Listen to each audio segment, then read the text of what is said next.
Райтфрич, такое изобилие всего, Да, я прям душа радуется, честное слово.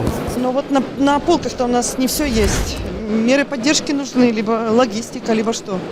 Ну, вот мы же говорили, что производя в валовом объеме огромное количество зерна, мяса, молока, наша республика по количеству произведенной продукции, то есть следующие переделы, мы находимся по ФО всего лишь на 6-м месте. Уже на 5-м. Да, сейчас вот за 2 года мы поднялись на 5-е. Я поставил цель первую, вот такая ближайшая. Мы должны в тройке по ФО быть, конечно. Вот. Но поэтому что сделали? Мы увидели, что перерабатывающая промышленность, она нуждается в поддержке. Поэтому мы отдельную программу, как помните, мы делали программу для легкой промышленности, сейчас мы сделали программу для именно перерабатывающих. В бюджете мы заложили пока сумму совсем небольшую, 50 миллионов раздадим.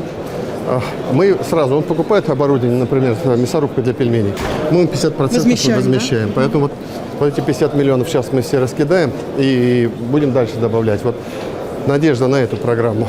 Поэтому вот это одна из самых, если говорить о проблемах. Это вот прям проблема. Но мы ее будем решать. Спасибо огромное.